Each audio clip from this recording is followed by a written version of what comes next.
नमस्कार खबरां ਦੇ ਇਸ ਬੁਲੇਟਿਨ ਵਿੱਚ ਤੁਹਾਡਾ ਸਵਾਗਤ ਹੈ। ਮੈਂ ਹਾਂ ਤਰਨਜੀਤ ਕੌਰ। ਪਹਿਲਾਂ ਪੇਸ਼ ਨੇ ਚੋਣਵੀਆਂ ਖਬਰਾਂ। ਭਾਰਤ ਦੇ ਵਿਦੇਸ਼ ਮੰਤਰੀ ਡਾਕਟਰ ਐਸ ਜੈਸ਼ੰਕਰ ਨੇ ਆਪਣੇ ਟੋਕੀਓ ਦੌਰੇ ਦੌਰਾਨ ਅਮਰੀਕਾ ਦੇ ਵਿਦੇਸ਼ ਮੰਤਰੀ ਮਾਈਕ ਪੋਂਪੀਓ ਨਾਲ ਮੁਲਾਕਾਤ ਕੀਤੀ। ਕੇਂਦਰੀ ਸਿੱਖਿਆ ਮੰਤਰਾਲਾ ਨੇ ਸਕੂਲਾਂ ਨੂੰ ਮੁੜ ਖੋਲ੍ਹੇ ਜਾਣ ਬਾਰੇ SOP ਜਾਰੀ ਕੀਤੀ। सूचना ते प्रसारण मंत्री प्रकाश जावड़ेकर ने 15 अक्तूबर तो देश विच सिनेमा हालां नूं मुड़ खोले जाण संबंधी SOP जारी कीती। सिनेमा हालां विच कुल समर्था दे 50% तक लोकां दे बैठण दी आग्या होवेगी। दर्शकां नूं समाजिक दूरी दे नियमां दी पालना करना, मास्क पाउणा अते सैनिटाइजर दी वरतों करनी लाजमी होवेगी। सिनेमा हालां मालकां नूं आडिटोरीयम दे अंदर दे हिस्से नूं हवादार करना होवेगा। अमरीका के विग्यानिक रोजर पैनरोज, रीनहार्ड गेंजेल और एंडिया गेज नूं सांझे तौर पर फिजिक्स का नोबल पुरस्कार दिते जाण दा ऐलान। देश विच कोरोना वायरस के मामलों के अंकड़े विच लगातार कमी, ठीक होने की दर 84.70 ते पहुंची। केंद्रीय सेहत मंत्री डॉक्टर हर्षवर्धन ने वीडियो कॉन्फ्रेंस राहीं आयुष मानक इलाज प्रक्रिया जारी की। मुख्यमंत्री कैप्टन अमरिंदर सिंह ने ऐलान किया है कि उन्होंने सरकार छेती ही अनुसूचित जातां दे विद्यार्थियों लिए नवीं वजीफा स्कीम लागू करेगी। ते हुण खबरां विस्तार नाल। भारत के विदेश मंत्री डॉक्टर एस जयशंकर ने अज अपने टोक्यो दौरे दौरान अमरीका के विदेश मंत्री माइक पॉम्पियो नाल मुलाकात की थी। एस जयशंकर ने अपने ट्वीट में कहा कि पॉम्पियो नाल मीटिंग दौरान उन्होंने कई खेत्रों में भारत ते अमरीका की भाईवाली की प्रगति देख के प्रसन्नता हुई। उन्होंने कहा कि दोवें ही मुल्क हिंद प्रशांत खेत्र में स्थिरता और खुशहाली रही रल के काम करनगे। डॉक्टर एस जयशंकर की मीटिंग टोक्यो में होने वाले 4 देशों के समूह क्वाड के विदेश मंत्रियों की बैठक तो पहला हुई है। इस समूह में अमरीका, जापान, आस्ट्रेलिया ते भारत शामिल ने। विदेश मंत्रालय ने दस्सिया कि क्वाड मीटिंग में कोविड महामारी तो बाद अंतरराष्ट्रीय व्यवस्था ते चुनौतियों नाल नजिठण दे सांझे उपरालियां ते विचार वटांदरा किया जाएगा। खेतरी मुद्दों और मुक्त ते समुचे हिंद प्रशांत खेत्र के महत्व ते भी चर्चा होगी। भारत के विदेश मंत्री एस जयशंकर, अमरीकी विदेश मंत्री माइक पॉम्पियो, आस्ट्रेलिया के विदेश मंत्री मारिज पाइने और जापान के विदेश मंत्री तोशीमित्सु मोतेगी कोविड महामारी तो बाद आमो सामने हो रही इस पहली मीटिंग में मौजूद रहेंगे। क्वाड विदेश मंत्रियों की दूसरी मीटिंग होगी। इस तो पहला 2019 में क्वाड विदेश मंत्रियों की मीटिंग संयुक्त राष्ट्र महासभा के आसे पासे हुई सी। भारतीय हवाई सेना वालों हर वरे 8 अक्तूबर को स्थापना दिवस को एयर फोर्स डे वजों मनाया जाता है। इस मौके भारतीय हवाई सेना की ताकत के प्रदर्शन संबंधी वड्डे प्रोग्राम का आयोजन होता है। इस तहत भारतीय हवाई सेना वालों 88वें स्थापना दिवस संबंधी गाजियाबाद स्थित हिंडन बेस से अज फुल ड्रैस रिहर्सल की गई। इस समागम दौरान हवाई सेना के जांबाज हवाई जहाज़ों नाल हैरान करने वाले करतब दिखाते हुए दुनिया को अपनी ताकत का एहसास कराते हैं। इस बार एयरफोर्स डे ते होने वाली परेड खास होगी क्योंकि इस विच राफेल लड़ाकू जहाज़ भी शामिल किया जाएगा जो पिछले जे भारतीय हवाई सेना का हिस्सा बनिया सी। भारतीय हवाई सेना अनुसार परेड में 19 लड़ाकू जहाज़, 7 मालवाहक जहाज़ और 19 हैलीकॉप्टरों समेत कोई 56 एयरक्राफ्ट हिस्सा लैणगे। परेड दौरान राफेल लड़ाकू जहाज़ जगुआर के नाल विजय उड़ान भरनगे। इस तो इलावा सुखोई और तेजस के नाल ट्रांसफार्मर उड़ान भरनगे। भारतीय हवाई सेना वालों एक ट्वीट में कहा गया कि 8 अक्तूबर को भारतीय हवाई सेना दिवस की परेड में दूजे जहाज़ों के नाल राफेल लड़ाकू जहाज़ भी हिस्सा बनेगा। दोहरे इंजन ओमनी रोल के नाल हवाई टोही, स्टीकवार जहाज़ रोकू और परमाणु संपन्न हथियारों नाल लैस है। जिक्रयोग है कि हवाई सेना में रस्मी तौर पर 10 सितंबर को 5 राफेल लड़ाकू जहाज़ शामिल किए गए सन जिस नाल देश की हवाई ताकत में जबरदस्त वाधा होया। बहुमंतवी रोल विच कामयाब राफेल जहाज़ों को स्टीक हमले और वायु खेत्र में दबदबा कायम करने मन्निया जाता है। 5 राफेल लड़ाकू जहाज़ों की पहली खेप 29 जुलाई को फ्रांस तो भारत आई सी। अगले महीने तक 4 तो 5 होर लड़ाकू जहाज़ भारत पहुंचने की संभावना है। केंद्रीय सिक्ख्या मंत्रालय ने स्कूलों को मुड़ खोले जाने बारे SOP जारी की है। 15 अक्तूबर तो बाद हौली हौली स्कूल खोलने संबंधी दिशा निर्देशों को 2 हिस्सों में वंडिया गया है जिन्हों में सेहत मंत्रालय के दिशा निर्देशों अनुसार सेहत और सुरक्षा के पहलू शामिल किए गए हैं। इन्हों में समाजिक दूरी बना के रखने और मास्क पाने यकीनी बनाया गया है। दिशा निर्देशों का दूजा हिस्सा सिक्ख्या पहलुओं और महामारी दरमियान सिक्ख्या के ढंग तरीकों नाल संबंधित है। दिशा निर्देशों में लॉकडाउन दौरान घर ते आधारित स्कूली सिक्ख्या तो स्कूल प्रबंध वालों रस्मी स्कूल सिक्ख्या सुचारू ਤਬਦੀਲੀ ਤੇ ਜ਼ੋਰ ਦਿੱਤਾ ਗਿਆ ਹੈ। ਸਿੱਖਣ ਦੇ ਨਤੀਜਿਆਂ ਤੇ ਧਿਆਨ ਕੇਂਦਰਿਤ ਕਰਦਿਆਂ ਇਹਨਾਂ ਦਿਸ਼ਾ ਨਿਰਦੇਸ਼ਾਂ ਵਿੱਚ ਪੂਰੇ ਸਾਲ ਲਈ ਗਤੀਵਿਧੀਆਂ ਦੇ ਵਿਆਪਕ ਤੌਰ ਤੇ ਬਦਲਵੇਂ ਕੈਲੰਡਰ ਬਣਾਉਣ ਦੀ ਲੋੜ ਤੇ ਵੀ ਜ਼ੋਰ ਦਿੱਤਾ ਗਿਆ ਹੈ। ਇਸ ਵਿੱਚ ਵਿਦਿਆਰਥੀਆਂ ਦੀ ਸਕੂਲੀ ਸਿੱਖਿਆ ਵਿੱਚ ਮੁੜ ਤੋਂ ਰਚਨ ਨੂੰ ਤਰਜੀਹ ਦਿੱਤੀ ਗਈ ਹੈ। ਅਧਿਆਪਕਾਂ ਨੂੰ ਕਿਹਾ ਗਿਆ ਹੈ ਕਿ ਉਹ IT ਤਕਨੀਕ ਦੇ ਆਪਣੇ ਹੁਨਰ ਨੂੰ ਵਧਾਉਣ ਤਾਂ ਕਿ ਕਲਾਸ ਵਿੱਚ ਇਸ ਦਾ ਉਚਿਤ ਇਸਤੇਮਾਲ ਕੀਤਾ ਜਾ ਸਕੇ। ਸੁਰੱਖਿਆ, ਦੂਰੀ ਅਤੇ ਹੋਰ ਸੁਰੱਖਿਆ ਮਾਪਦੰਡਾਂ ਦਾ ਪਾਲਣ ਯਕੀਨੀ ਕਰਨ ਲਈ ਕਲਾਸ ਵਿੱਚ ਵੱਖ-ਵੱਖ ਤਰ੍ਹਾਂ ਦੇ ਪੜ੍ਹਾਈ ਦੇ ਸਾਧਨਾਂ ਦੇ ਇਸਤੇਮਾਲ ਦੀ ਜ਼ਰੂਰਤ ਤੇ ਵੀ ਜ਼ੋਰ ਦਿੱਤਾ ਗਿਆ ਹੈ। ਇਹਨਾਂ ਵਿੱਚ ਵਰਕਬੁੱਕ ਤੇ ਵਰਕਸ਼ੀਟ ਅਤੇ ਤਕਨਾਲੋਜੀ ਆਧਾਰਿਤ ਸਾਧਨ ਸ਼ਾਮਲ ਨੇ। ਸਕੂਲਾਂ ਨੂੰ ਆਪਣੇ ਤੌਰ ਤੇ ਵੀ SOP ਤੈਅ ਕਰਨ ਲਈ ਉਤਸ਼ਾਹਿਤ ਕੀਤਾ ਗਿਆ ਹੈ। ਸੂਚਨਾ ਤੇ ਪ੍ਰਸਾਰਣ ਮੰਤਰੀ ਪ੍ਰਕਾਸ਼ ਜਾਵੜੇਕਰ ਨੇ ਅੱਜ 15 ਅਕਤੂਬਰ ਤੋਂ ਦੇਸ਼ ਵਿੱਚ ਸਿਨੇਮਾ ਹਾਲਾਂ ਨੂੰ ਮੁੜ ਖੋਲ੍ਹੇ ਜਾਣ ਸੰਬੰਧੀ SOP ਜਾਰੀ ਕੀਤੀ। ਨਵੀਂ ਦਿੱਲੀ ਵਿੱਚ ਮੀਡੀਆ ਨੂੰ ਇਸ ਸੰਬੰਧੀ ਜਾਣਕਾਰੀ ਦਿੰਦਿਆਂ ਉਹਨਾਂ ਦੱਸਿਆ ਕਿ ਗ੍ਰਹਿ ਮੰਤਰਾਲਾ ਵੱਲੋਂ ਪਹਿਲਾਂ ਜਾਰੀ ਕੀਤੇ ਗਏ ਦਿਸ਼ਾ ਨਿਰਦੇਸ਼ਾਂ ਅਨੁਸਾਰ 15 ਅਕਤੂਬਰ ਤੋਂ ਸਿਨੇਮਾ ਹਾਲ ਮੁੜ ਤੋਂ ਖੋਲ੍ਹਣ ਦੀ ਆਗਿਆ ਦਿੱਤੀ ਗਈ ਹੈ ਤੇ ਸਿਨੇਮਾ ਹਾਲਾਂ ਵਿੱਚ ਕੁੱਲ ਸਮਰੱਥਾ ਦੇ 50% ਤੱਕ ਲੋਕਾਂ ਦੇ ਬੈਠਣ ਦੀ ਆਗਿਆ ਹੋਵੇਗੀ। ਉਹਨਾਂ ਕਿਹਾ ਕਿ ਬੈਠਣ ਦੀ ਵਿਵਸਥਾ ਵੀ ਇਸ ਢੰਗ ਨਾਲ ਹੋਵੇਗੀ ਕਿ ਦਰਸ਼ਕਾਂ ਵਿਚਾਲੇ ਸਮਾਜਿਕ ਦੂਰੀ ਦੇ ਨਿਯਮਾਂ ਦੀ ਪਾਲਣਾ ਨੂੰ ਯਕੀਨੀ ਬਣਾਇਆ ਜਾ ਸਕੇ। ਇਸ ਦੌਰਾਨ ਮਾਸਕ ਪਾਉਣਾ ਅਤੇ ਸੈਨੀਟਾਈਜ਼ਰ ਦੀ ਵਰਤੋਂ ਕਰਨੀ ਲਾਜ਼ਮੀ ਹੋਵੇਗੀ ਅਤੇ ਸਿਨੇਮਾ ਹਾਲਾਂ ਮਾਲਕਾਂ ਨੂੰ ਆਡੀਟੋਰੀਅਮ ਦੇ ਅੰਦਰ ਦੇ ਹਿੱਸੇ ਨੂੰ ਹਵਾਦਾਰ ਕਰਨਾ ਹੋਵੇਗਾ। ਸਿਨੇਮਾ ਹਾਲਾਂ ਵਿੱਚ ਫਿਲਮਾਂ ਨੂੰ ਚਲਾਉਣ ਦੀ ਆਗਿਆ ਟੁੱਟਵੇਂ ਢੰਗ ਨਾਲ ਹੋਵੇਗੀ ਤਾਂ ਜੋ ਆਡੀਟੋਰੀਅਮ ਨੂੰ ਸਹੀ ਤਰੀਕੇ ਨਾਲ ਸੈਨੀਟਾਈਜ਼ ਕਰਨ ਵਾਸਤੇ ਲੋੜੀਂਦਾ ਸਮਾਂ ਮਿਲ ਸਕੇ।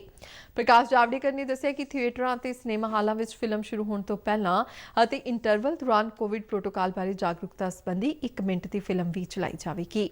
ਇਸ ਤੋਂ ਇਲਾਵਾ ਸਿੰਗਲ ਸਕਰੀਨ ਸਿਨੇਮਾ ਹਾਲਾਂ ਨੂੰ 1 ਤੋਂ ਵੱਧ ਟਿਕਟ ਖਿੜਕੀਆਂ ਉਪਲਬਧ ਕਰਾਉਣ ਨੂੰ ਯਕੀਨੀ ਬਣਾਉਣ ਲਈ ਵੀ ਕਿਹਾ ਗਿਆ ਹੈ ਤਾਂ ਜੋ ਦਰਸ਼ਕਾਂ ਦੀ ਵਧੇਰੇ ਭੀੜ ਨੂੰ ਰੋਕਿਆ ਜਾ ਸਕੇ। ਸੂਚਨਾ ਤੇ ਪ੍ਰਸਾਰਣ ਮੰਤਰੀ ਨੇ ਜਿੱਥੋਂ ਤੱਕ ਸੰਭਵ ਹੋ ਸਕੀ ਟਿਕਟਾਂ ਦੀ ਬੁਕਿੰਗ ਆਨਲਾਈਨ ਮਾਧਿਅਮ ਰਾਹੀਂ ਕਰਨ ਨੂੰ ਉਤਸ਼ਾਹਿਤ ਕਰਨ ਤੇ ਵੀ ਜ਼ੋਰ ਦਿੱਤਾ ਹੈ। ਕੇਂਦਰੀ ਵਿੱਤ ਮੰਤਰੀ ਨਿਰਮਲਾ ਸੀਤਾਰਮਨ ਨੇ ਖੇਤੀ ਕਾਨੂੰਨਾਂ ਨੂੰ ਲੈ ਕੇ ਵਿਰੋਧੀ ਪਾਰਟੀਆਂ ਵੱਲੋਂ ਕੀਤੇ ਜਾ ਰਹੇ ਪ੍ਰਦਰਸ਼ਨਾਂ ਬਾਰੇ ਬੋਲਦਿਆਂ ਕਿਹਾ ਕਿ ਜਿਸ ਪਾਰਟੀ ਨੇ ਆਪਣੀ ਸਰਕਾਰ ਦੌਰਾਨ ਝੋਨਾ ਤੇ ਕਣਕ ਨੂੰ ਛੱਡ ਕੇ ਕਿਸੇ ਹੋਰ ਜਿੰਸ ਦੇ ਘੱਟੋ-ਘੱਟ ਸਮਰਥਨ ਮੁੱਲ ਲਾਗੂ ਨਹੀਂ ਕੀਤਾ, ਉਹ ਹੁਣ ਤਰਕਹੀਣ ਖਦਸ਼ੇ ਜ਼ਾਹਿਰ ਕਰ ਰਹੀ ਹੈ। ਚੇਨਈ ਵਿੱਚ ਇੱਕ ਪ੍ਰੈਸ ਕਾਨਫਰੰਸ ਦੌਰਾਨ ਨਿਰਮਲਾ ਸੀਤਾਰਮਨ ਨੇ ਕੇਂਦਰ ਵੱਲੋਂ ਲਿਆਂਦੇ ਗਏ ਨਵੇਂ ਖੇਤੀ ਕਾਨੂੰਨਾਂ ਦੀ ਜ਼ੋਰਦਾਰ ਪੈਰਵੀ ਕੀਤੀ। ਉਨ੍ਹਾਂ ਕਿਹਾ ਕਿ MSP ਬਿਲਕੁਲ ਵੀ ਖਤਮ ਨਹੀਂ ਕੀਤੀ ਜਾਵੇਗੀ। ਕੇਂਦਰੀ ਮੰਤਰੀ ਨੇ ਕਿਹਾ ਕਿ 2014 ਵਿੱਚ ਭਾਜਪਾ ਦੇ ਸੱਤਾ ਵਿੱਚ ਆਉਣ ਤੋਂ ਬਾਅਦ MSP ਕਣਕ ਅਤੇ ਝੋਨੇ ਤੋਂ ਇਲਾਵਾ ਬਾਕੀ ਹੋਰ ਫਸਲਾਂ ਲਈ ਵੀ ਲਾਗੂ ਕੀਤੀ ਗਈ। ਉਨ੍ਹਾਂ ਜ਼ੋਰ ਦੇ ਕੇ ਕਿਹਾ ਕਿ MSP ਹੈ ਅਤੇ MSP ਰਹੇਗੀ। But how was it?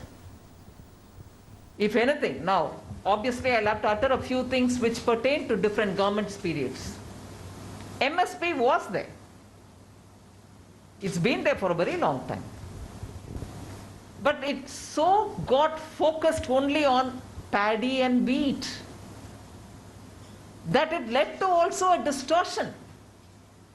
That many farmers who were otherwise growing coarse grains, who were otherwise growing oil seeds, who were otherwise growing pulses also moved to growing paddy and wheat.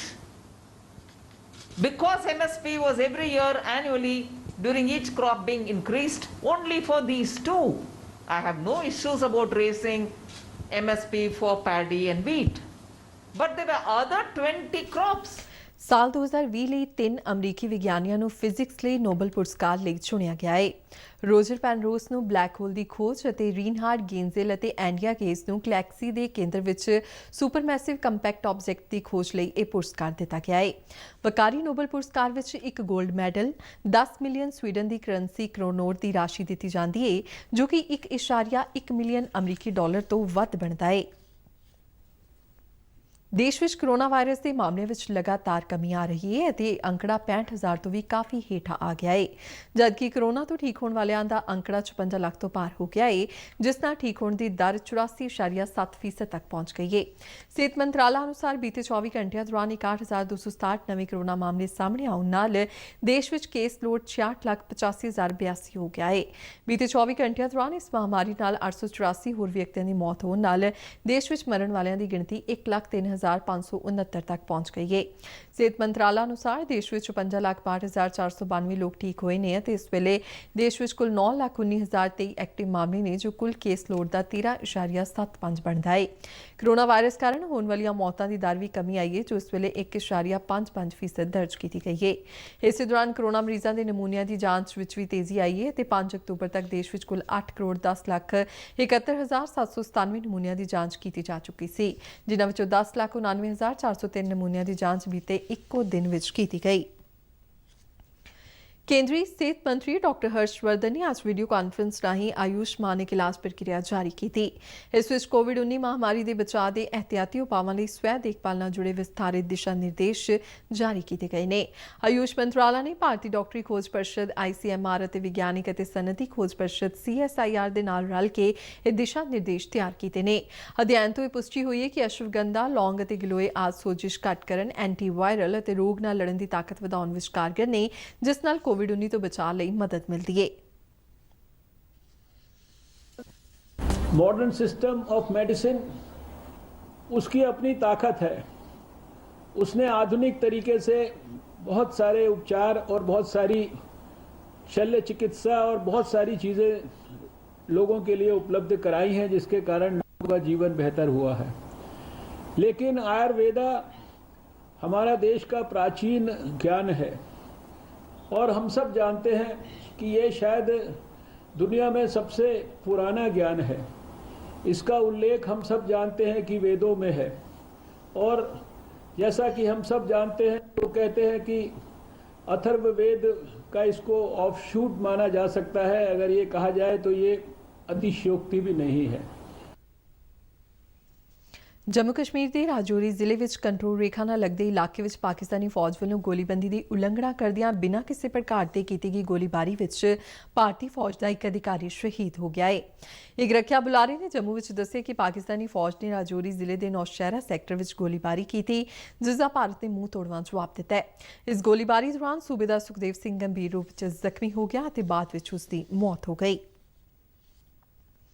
Punjab के मुख्यमंत्री captain Amarinder Singh ने ऐलान किया है कि उन्होंने सरकार छेती ही अनुसूचित जातां के विद्यार्थियों लिए नवीं वजीफा स्कीम लागू करेगी।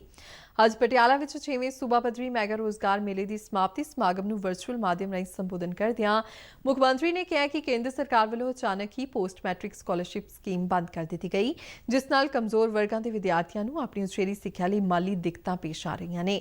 ਉਨ੍ਹਾਂ ਕਿਹਾ ਕਿ ਸੂਬਾ ਸਰਕਾਰ ਵੱਲੋਂ ਸ਼ੁਰੂ ਕੀਤੀ ਜਾਣ ਵਾਲੀ ਨਵੀਂ ਸਕੀਮ ਅਨੁਸੂਚਿਤ ਜਾਤਾਂ ਦੇ ਵਿਦਿਆਰਥੀਆਂ ਨੂੰ ਉਚੇਰੀ ਸਿੱਖਿਆ ਜਾਰੀ ਰੱਖਣ ਵਿੱਚ ਮਦਦ ਕਰੇਗੀ। ਮੁੱਖ ਮੰਤਰੀ ਨੇ ਔਨ ਦੀ ਡੇਟ ਸਾਲ ਦੌਰਾਨ ਸਰਕਾਰੀ ਨੌਕਰੀਆਂ ਲਈ ਪੰਜਾਬ ਦੇ 1 ਲੱਖ ਨੌਜਵਾਨਾਂ ਨੂੰ ਭਰਤੀ ਕਰਨ ਸੰਬੰਧੀ ਆਪਣੀ ਸਰਕਾਰ ਦੇ ਇਰਾਦੇ ਦਾ ਖੁਲਾਸਾ ਕਰਦਿਆਂ ਕਿਹਾ ਕਿ ਮਾਰਚ 2021 ਤੱਕ 50,000 ਸਰਕਾਰੀ ਨੌਕਰੀਆਂ ਲਈ ਭਰਤੀ ਕੀਤੀ ਜਾਵੇਗੀ, ਜਦਕਿ ਬਾਕੀ ਰਹਿੰਦੇ ਸਮੇਂ ਦੌਰਾਨ 50,000 ਹੋਰ ਨੌਜਵਾਨਾਂ ਦੀ ਭਰਤੀ ਹੋਵੇਗੀ। ਮੁੱਖ ਮੰਤਰੀ ਨੇ ਇਸ ਗੱਲ ਤੇ ਤਸੱਲੀ ਪ੍ਰਗਟ ਕੀਤੀ ਕਿ ਉਨ੍ਹਾਂ ਦੀ ਸਰਕਾਰ ਨੇ ਪਿਛਲੇ 3.5 ਸਾਲਾਂ ਦੌਰਾਨ ਪਲੇਸਮੈਂਟ ਅਤੇ ਸਵੈ ਰੋਜ਼ਗਾਰ ਸਹਾਇਤਾ ਸੰਬੰਧੀ ਸਕੀਮ ਅਧੀਨ 13,42,000 ਨੌਜਵਾਨਾਂ ਨੂੰ ਰੋਜ਼ਗਾਰ ਮੁਹੱਈਆ ਕਰਵਾਇਆ ਹੈ, ਜਿਨ੍ਹਾਂ ਵਿੱਚੋਂ 50,000 ਸਰਕਾਰੀ ਨੌਕਰੀਆਂ ਅਤੇ 4 ਲੱਖ ਤੋਂ ਵੱਧ ਪ੍ਰਾਈਵੇਟ ਨੌਕਰੀਆਂ ਸ਼ਾਮਲ ਸਨ। ਇਨ੍ਹਾਂ ਤੋਂ ਇਲਾਵਾ 8,80,000 ਤੋਂ ਵੱਧ ਨੌਜਵਾਨਾਂ ਨੂੰ ਸਵੈ ਰੋਜ਼ਗਾਰ ਰਾਹੀਂ ਪੈਰਾਂ ਤੇ ਖੜੇ ਕੀਤਾ ਗਿਆ ਹੈ। ਅੱਜ ਦੇ ਸੂਬਾ ਪੱਧਰੀ ਮੈਗਾ ਰੋਜ਼ਗਾਰ ਮੇਲੇ ਵਿੱਚ ਕਾਂਗਰਸੀ ਆਗੂ ਰਾਹੁਲ ਗਾਂਧੀ ਤੋਂ ਇਲਾਵਾ ਹੋਰ ਵੱਖ-ਵੱਖ ਕੰਪਨੀਆਂ ਨਾਲ ਸੰਬੰਧਿਤ ਹਸਤੀਆਂ ਵੀ ਸ਼ਾਮਲ ਸਨ। ਪੰਜਾਬ ਦੇ ਮੁੱਖ ਮੰਤਰੀ ਕੈਪਟਨ ਅਮਰਿੰਦਰ ਸਿੰਘ ਨੇ ਖੇਤੀ ਕਾਨੂੰਨਾਂ ਦਾ ਵਿਰੋਧ ਕਰ ਰਹੇ ਕਿਸਾਨਾਂ ਨੂੰ ਅਪੀਲ ਕੀਤੀ ਹੈ ਕਿ ਉਹ ਲੋਕਾਂ ਤੇ ਸੂਬੇ ਦੇ ਹਿੱਤ ਵਿੱਚ ਆਪਣੇ ਰੇਲ ਰੋਕੋ ਸੰਘਰਸ਼ ਨੂੰ ਢਿੱਲਾ ਕਰਦਿਆਂ ਮਾਲ ਗੱਡੀਆਂ ਦੀ ਆਵਾਜਾਈ ਵਿੱਚ ਵਿਘਨ ਨਾ ਪਾਉਣ। ਉਨ੍ਹਾਂ ਕਿਹਾ ਕਿ ਕਿਸਾਨਾਂ ਵੱਲੋਂ ਰੇਲਵੇ ਲਾਈਨਾਂ ਨੂੰ ਬਲੌਕ ਕੀਤੇ ਜਾਣ ਕਾਰਨ ਆਉਣ ਵਾਲੇ ਦਿਨਾਂ ਵਿੱਚ ਸੂਬੇ ਅਤੇ ਸੂਬੇ ਦੇ ਲੋਕਾਂ ਨੂੰ ਕਈ ਤਰ੍ਹਾਂ ਦੀਆਂ ਲੋੜਾਂ ਨੂੰ ਪੂਰਾ ਕਰਨ ਵਿੱਚ ਪਰੇਸ਼ਾਨੀ ਆ ਸਕਦੀ ਹੈ। ਚੰਡੀਗੜ੍ਹ ਤੋਂ ਜਾਰੀ ਇੱਕ ਬਿਆਨ ਵਿੱਚ ਮੁੱਖ ਮੰਤਰੀ ਨੇ ਕਿਸਾਨ ਜਥੇਬੰਦੀਆਂ ਦਾ ਇਸ ਗੱਲ ਵੱਲ ਧਿਆਨ ਦਿਵਾਇਆ ਕਿ ਲੰਬੇ ਸਮੇਂ ਲਈ ਮਾਲ ਗੱਡੀਆਂ ਦੀ ਆਵਾਜਾਈ ਰੁਕਣ ਨਾਲ ਪੰਜਾਬ ਵਿਚਲੇ ਕੋਲੇ ਨਾਲ ਚੱਲਣ ਵਾਲੇ ਬਿਜਲੀ ਪਲਾਂਟਾਂ ਦੀ ਸਥਿਤੀ ਨਾਜ਼ੁਕ ਹੈ ਅਤੇ ਉਹਨਾਂ ਕੋਲ ਸਿਰਫ 5-6 ਦਿਨਾਂ ਦਾ ਹੀ ਕੋਲਾ ਬਚਿਆ ਹੈ। ਉਹਨਾਂ ਕਿਹਾ ਕਿ ਜੇਕਰ ਇਹਨਾਂ ਪਲਾਂਟਾਂ ਨੂੰ ਕੋਲਾ ਸਪਲਾਈ ਨਾ ਹੋਇਆ ਤਾਂ ਸਰਕਾਰ ਨੂੰ ਇਹ ਪਲਾਂਟ ਬੰਦ ਕਰਨ ਲਈ ਮਜਬੂਰ ਹੋਣਾ ਪਵੇਗਾ, ਜਿਸ ਨਾਲ ਸੂਬੇ ਵਿੱਚ ਬਿਜਲੀ ਦੀ ਸਪਲਾਈ ਤੇ ਬਹੁਤ ਮਾੜਾ ਅਸਰ ਪਵੇਗਾ ਅਤੇ ਨਾਗਰਿਕਾਂ ਨੂੰ ਵੀ ਭਾਰੀ ਪਰੇਸ਼ਾਨੀ ਦਾ ਟਾਕਰਾ ਕਰਨਾ ਪੈ ਸਕਦਾ ਹੈ। ਮੁੱਖ ਮੰਤਰੀ ਨੇ ਕਿਹਾ ਕਿ ਪਿਛਲੇ ਇੱਕ ਹਫ਼ਤੇ ਤੋਂ ਪੰਜਾਬ ਵਿੱਚ ਖਾਦ ਦਾ ਇੱਕ ਰੈਕ ਵੀ ਨਹੀਂ ਆਇਆ ਹੈ, ਜਿਸ ਕਾਰਨ ਕਿਸਾਨਾਂ ਨੂੰ ਕਣਕ ਦੀ ਬਿਜਾਈ ਲਈ ਖਾਦ ਦੀ ਭਾਰੀ ਕਮੀ ਦਾ ਸਾਹਮਣਾ ਕਰਨਾ ਪੈ ਸਕਦਾ ਹੈ।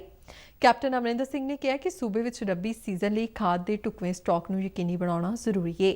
ਉਹਨਾਂ ਇਸ ਗੱਲ ਦਾ ਵੀ ਜ਼ਿਕਰ ਕੀਤਾ ਕਿ ਪੰਜਾਬ ਦੇ ਕਿਸਾਨਾਂ ਵੱਲੋਂ ਵਾਢੀ ਤੋਂ ਬਾਅਦ ਰਾਜ ਦੇ ਗੋਦਾਮਾਂ ਵਿੱਚ ਚੌਲਾਂ ਅਤੇ ਕਣਕ ਦੀ ਨਵੀਂ ਫਸਲ ਦੇ ਭੰਡਾਰ ਲਈ ਥਾਂ ਬਣਾਉਣ ਵਾਸਤੇ ਅਨਾਜ ਦੇ ਮੌਜੂਦਾ ਸਟਾਕ ਨੂੰ ਭਾਰਤੀ ਖੁਰਾਕ ਨਿਗਮ ਵੱਲੋਂ ਚੁੱਕਣ ਅਤੇ ਦੇਸ਼ ਦੇ ਦੂਜੇ ਹਿੱਸਿਆਂ ਨੂੰ ਭੇਜਣ ਲਈ ਵੀ ਮਾਲ ਗੱਡੀਆਂ ਨੂੰ ਚਲਾਏ ਜਾਣ ਦੀ ਜ਼ਰੂਰਤ ਹੈ। ਤੇ ਇਸ ਦੇ ਨਾਲ ਹੀ ਖਬਰਾਂ ਦਾ ਇਹ ਬੁਲੇਟਿਨ ਖਤਮ ਹੁੰਦਾ ਹੈ। ਆਗਿਆ ਦਿਓ। ਨਮਸਕਾਰ।